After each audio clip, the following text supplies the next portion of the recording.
Hi friends, வணக்கம். நீண்ட நாளை சந்திக்கிறேன். இன்றைக்கு நான் ஒரு தோசைக்கு கிடைச்ச ஒரு மாவை வச்சுக்கொண்டே நிறைய வகையான தோசை செய்வோம். என்னடா பிள்ளைகளுக்கு ஒரே தோசை சுட்டு கொடுத்தா தோசையா பாருங்க. நான் முதல்ல ஒவ்வொரு தோசையா சொல்லிட்டு வரேன். இது வெள்ளை தோசை, மஞ்சள் போடல வெள்ளை தோசை. இந்த தோசை என்னென்னு செய்யறது, என்ன செய்தா இப்படி சொப்டா வருமென்றதெல்லாம் நான் பிறகு உங்களுக்கு தனித்தனியா வீடியோ போட்டு காட்டுறேன்.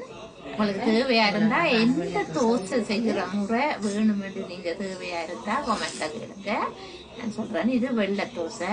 நேமா சின்ன பிள்ளைகளுக்கு வெள்ளை கலர்ல இருந்தா பிடிக்கும். எனக்கு வெள்ளை தோசை சுட்டு தாங்கம்மான்னு சொல்லுவாங்க. நாங்க இப்ப மூடி சுடுறோம். மூடி சுடுற சந்தர்ப்பம் மற்ற பக்கத்தை திருப்பத்துக்கு மேல் பக்கம் அப்படியே வடிவாயிருந்தா சாப்பிடுவாங்க. ஆகவே மூடிட்டோம்டா திருப்ப தேவையில்லை, திருப்பாமல் பாருங்க. ஒரு தோசைமா, அந்த தோசைமாவை வச்சுக்கொண்டு நான் வகை வகையா தோசை சுட்டு காட்டுறேன். முதலாவது நான் சுட்டு எடுத்தது வெள்ளை தோசை. இப்ப நான் சுட போறது மஞ்சள் தோசை. இப்ப இதுக்கு கொஞ்சம் மஞ்சள் சேர்த்திருக்கிறேன். மஞ்சள் பவுடர் கொஞ்சம் சேர்த்து விட தோசை மஞ்சளா வருது. ஒவ்வொரு வகை வகையா வந்து கொண்டிருக்கும் பாருங்க. நிறம் இருக்குது, மஞ்சள் தோசை வந்துட்டுது. அப்ப வெள்ளை தோசை ஒரு 2-3 பிள்ளைகளுக்கு இருக்கிற இடம் வெள்ளை தோசை ஒரு நாளைக்கு மஞ்சள் தோசை, ஒரு நாளைக்கு வேறு வகையான தோசை கொடுக்கிட்டு அந்த தோசை ஒவ்வொரு நாளும் தோசையா என்ற ஒரு இது இல்லாம போயிடும். அப்ப தோசையை விரும்பி விரும்பி சாப்பிடுவாங்க. அப்ப இந்த தோசையை நான் என்ன செய்ய போறேன், இந்த கொமெண்ட்ல போடுங்க. இது என்ன தோசையா இருக்கு யோசிக்கிறீங்களான்னு பாக்குறாங்க. எண்ணெய் தோசை சாப்பிட்டு பார்த்துருக்குறீங்களா? எண்ணெய் தோசையா நாங்க தோசை மாவை ஊற்றி போட்டு நல்லெண்ணெய் ஊற்றுவோம். அப்படி இல்லாட்டி நெய், உங்களுக்கு என்ன விருப்பமோ ஊற்றலாம். நான் நல்லெண்ணெய் தான் யூஸ் பண்ணியிருக்கிறேன். இந்த நல்லெண்ணெயை ஊற்றிக்க இந்த நல்லெண்ணெயிலேயே இந்த தோசை பொரிஞ்சு வரும். எண்ணெய் தோசை அப்படியே பொரிஞ்சு மொறுப்பாகவே வரும்.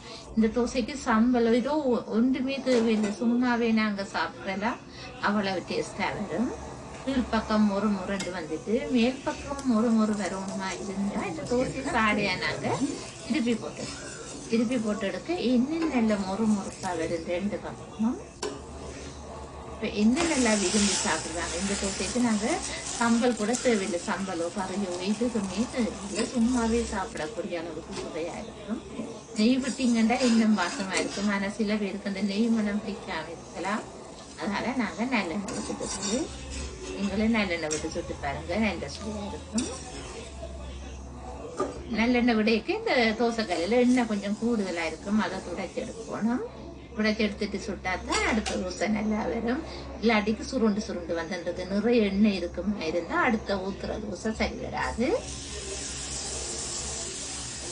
நீங்க வெள்ளை தோசையிலேயே இப்படி வகை வகையான தோசை சுடலாம். இல்ல உங்களுக்கு மஞ்சள் தோசை விருப்பமா, மஞ்சள் தோசை சுடலாம். ராகி குஜக்கன் மாவிலேயே தோசை சுடலாம், ரவையில தோசை சுடலாம், அல்லது எல்லா வகையான கடலை பருப்பு வகையில போட்டு தோசை சுடலாம். பாருங்க, இந்த தோசைக்கு நான் சின்ன பிள்ளைகளுக்கு தாங்க இனிப்பு தோசை வேணும். தேங்காய்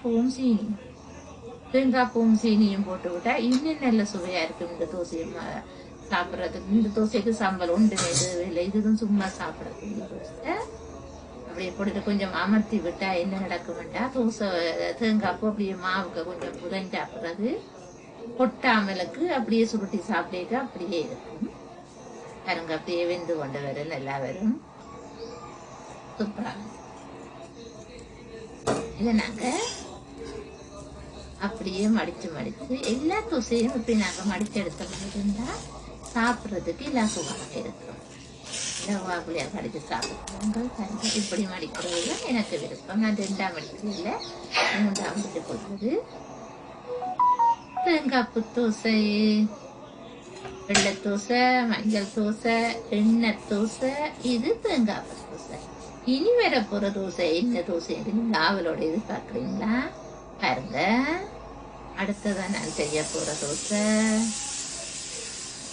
சரியா இருங்க பாப்போம். இந்த தோசை கொழும்புல இருந்து வரைக்கும் ஒரு கடையில நாங்க சாப்பிட்டோம். நாங்க சரியான விலை வெங்காய தோசை, ஒனியன் தோசை கொடுத்தாங்கண்டா இதுதான். ஒனியனை கொஞ்சத்தை வெட்டி மேலால தூவி போட்டு சுட்டு கொண்டு தருவாங்க. 400 ரூபாயோ 500 ரூபா ஒரு தோசை. அந்த விலைக்கு வேண்டி சாப்பிட்டேன் நாங்கள். இப்போ பிள்ளைகளுக்கு நீங்கள் தேவையான உடனே ஆனியன் தோசை செய்து கொடுக்கலாம். கொஞ்சம் நல்லெண்ணெய் ஊற்றி விட்ட வேண்டாம். அந்த ஒனியன் செய்ய வேண்டாம். மேலால் அப்படியே பொரிஞ்ச மாதிரி வரும். பொரிஞ்ச மாதிரி வரைக்கும் நல்ல சுவை கிடைக்கும். இது திருப்பி போடணும். ஏனெண்டா இந்த வெங்காயம் கொஞ்சம் அவியாத மாதிரி இருக்கும். சில பேருக்கு அது பிடிக்காத தண்ணி இருக்கும். இல்லாட்டி நீங்கள் இதுக்கு போடுற வெங்காயத்தை சாடையா பொரிச்சு போட்டு நீங்கள் போட்டுருக்கலாம். பொரிச்சு போட்டிருந்தாலும் உங்களுக்கு சுவையாக இருக்கும். இல்லை நாங்கள் படக்கடை இருக்கா திருப்பி போட்டு இப்படி அமர்த்தி விட்டோம்னா தோசை மாவுக்கு புதஞ்சிரும் கொட்டாது. இல்லாட்டிக்கு அப்படி நீங்கள் கவிட்டு போட்டு எடுக்க முழுவதும் திருப்பி போட்டிடும். நல்லா அமர்த்தி போட்டு எடுத்து இருக்கா திருப்பி போட்டுட்டு அளவான நெருப்பில் கொஞ்சம் நெருப்பில் நாங்கள் விடுவோமா இருக்கா பின்பக்கமும் தருவோம். நல்லா வரும். சில இடங்களில் தூக்க வேண்டினா மேல் பக்கம் நல்லா இருக்கும், பின்பக்கம் எரிஞ்சு போய் கருப்பாக இருக்கும். அதுவும் பிள்ளைகளுக்கு பிடிக்காம இருக்கும். கொஞ்சம் கொட்டிட்டு பரவாயில்ல, ஓகே, அதை எடுத்து போடலாம். இல்லை நாங்கள் அதை தட்டி விடலாம். நான் கணக்கைத்தான் ஏற்கனவே போட்டேன். நாங்கள் வெங்காயம் இதை விட நல்ல சின்ன வெட்டி போட்டிங்கன்னா அதுவும் நல்லா இருக்கும். அதை விட தோசை மாவுக்குள்ளேயே நாங்கள் போட்டு விடலாம். அந்த தோசையை நான் நினைச்சு சுட்டு காட்டுறேன். தோசை மாவுக்குள்ள மிரக்கறி எல்லாம் போட்டுட்டு கொடுத்தா அது ஒரு வகையான சுவையான தோசை. தோசைன்ற வகையை சொல்லி மாளாது, அவ்வளவு நிறைய தோசை இருக்குது பாருங்க. இது ஆனியன் தோசை. என்ன அழகா இருக்கு. அழகு மட்டும் இல்லை, இதுல நிறைய சுவை இருக்கு. சத்துக்கள் நிறைஞ்ச தோசை. இது சுட்டு பாருங்க. ஒவ்வொரு தோசையை சுட்டு கொடுத்துட்டு சுட தோசை முடிஞ்சு கொண்டே இருக்கு. அடுத்த தோசை கேரட் எங்களுக்கு நிறைய சத்து, சில பேருக்கு பிடிக்காது. அங்க தோசைக்கு வச்சுட்டு கொடுப்போமா இருந்தா நல்லா சாப்பிடுங்க. கொஞ்சம் கேரட்டை துருவி எடுத்துட்டு கொஞ்சம் வெங்காயம் சேர்த்துட்டு அதோட கொஞ்சம் உப்பும் கொஞ்சம் தனி மிளகாத்தூளும் நாங்கள் சேர்த்து அப்படியே கலக்கி போட்டு தோசைக்கு மேலே போட்ட மாதிரி தான் அப்படியே கேரட் தோசை வரும். இந்த கேரட் தோசைக்கு கொஞ்சம் எண்ணெய் ஊற்றினா அந்த கீழ்ப்பக்கம் எல்லாம் முறுக்காக வரும்.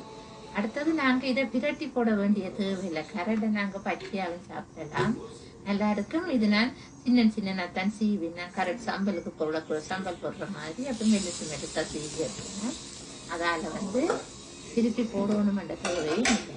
ஒருக்கா மூடிட்டீங்கன்னா அப்படியே மேல் பக்கம் முழுக்க வெந்து முடியும். அப்படியே சுற்றி போட்டு எடுக்கணும். வெங்காய தோசை, கேரட் தோசை, எண்ணெய் தோசை, மஞ்சள் தோசை, வெள்ளை தோசை, அப்படியே வெறும் தோசையா கொண்டே இருக்கு. சாப்பிட ஆசையா இருக்கும். இங்கே பாருங்க, அப்படியே எண்ணெயும் கொதிக்க எண்ணெயில கொஞ்சம் கரெக்ட் அப்படியே பொரிஞ்சிருக்கும். தோசையும் அப்படியே முறுண்டு வந்துடும். முறு தோசையா வந்துடும். அழகான கேரட் தோசை. இந்த கேரட்டோட நீங்க கொஞ்சம் கோவாய் அப்படி வேறு ஏதாவது நீங்க போட்டிருக்கலாம். எப்படி நான் ஒன்றுமே போடல, தனியாக கேரட்டும் மிளகாத்தூளும் உப்பும் அவ்வளோதான் போட்டேன். அடுத்த தோசை நாட்டுக்கோழி முட்டை இருந்தால் நாங்கள் முட்டை தோசை செய்கிறது கூட பாருங்க. நாட்டுக்கோழி முட்டை இருக்கு, எடுத்து ஊற்றி போட்டு கொஞ்சம் எண்ணெயும் ஊற்றி விட்ட மாதிரி இருந்தால் முட்டை தோசை. அப்பம் சுடுற சந்தர்ப்பத்திலையும் நாங்கள் செய்கிறது கூட முட்டையப்பம். இது முட்டை தோசை. கொஞ்ச நேரம் மூடினமாக இருந்தால் மேல் பக்கம் கூடி வெந்து வந்துடும். இதுக்கு கொஞ்சம் எண்ணெய் விடணும். நல்லெண்ணெய் விட்ட மாதிரி இருந்தால் அப்படியே எண்ணெய் முட்டை பொரிஞ்சிடும். மூட தனி போகிறோம், மூடினா மேலே எல்லாம் வெந்துடும். நாங்கள் மூடா விடுறதுல தான் எல்லாத்தையும் திருப்பி போட்டு 2 பக்கமும் கருப்பு மாதிரி வரும்.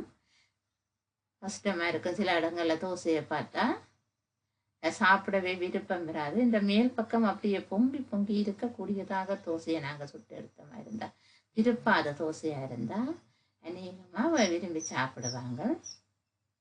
பாருங்க, அப்படியே மடிச்செடுக்க முட்டை தோசை. வகையான தோசை. ஓடியாங்க சுட்டு சாப்பிடலாம். வகையாய் தோசை. பாப்போம் அடுத்த தோசை என்னண்டு. அடுத்த தோசை என்ன தோசை வருதுன்னு பார்ப்போம். பாருங்க, நல்ல கலராக வருது. இது அதே தோசை மாவில் பீட்ரூட்டில் பாதி பீட்ரூட் எடுத்து போட்டு அரைச்சி போட்டு கலக்கி சுட்டுறேன். இப்படி நீங்கள் தோசையை சுட்டு கொடுத்தீங்கன்னா சின்ன பிள்ளைகள் எவ்வளோ விரும்பி சாப்பிடுறது. சத்தானது போஷண பொருள் மிக்கது. பீட்ரூட் எல்லாம் உடம்புக்கு இவ்வளவு எல்லாம். பீட்ரூட் தோசை. பீட்ரூட் தோசையிலேயே நீங்க அப்படியே எல்லாத்தையும் வச்சு வச்சு மாறி மாறி சுட்டுட்டு வரலாம். பீட்ரூட் தோசையிலேயே முட்டை தோசை சுடலாம், வெங்காய தோசை சுடலாம், அல்லது குரக்கன் தோசை சுட்டு போட்டு அதுலேயே எல்லா வகையானதும் சுடலாம். நான் உளுந்தும் ரவையும் கொஞ்சம் கோதுமை மாவும் சேர்த்த தோசை தான் இந்த தோசை. இதுல இருந்து நான் ஒவ்வொன்றையும் மாறி மாறி வச்சுட்டு வரேன். பாருங்க, பீட்ரூட் தோசை, சிகப்பு தோசை என்ன அழகா இருக்கு. இந்த தோசையை பார்த்தோன்னே 4-5 தோசை சாப்பிடணும் போல இருக்கும். இதுக்கு ஒரு தேங்காய் சட்னி நாங்கள் அரைச்சி விடுவோமா இருந்தா அதில் சுவை சொல்லி சொல்லி மாளாது. அளவு கணக்கு இல்லாத நல்ல டேஸ்டா இருக்கு.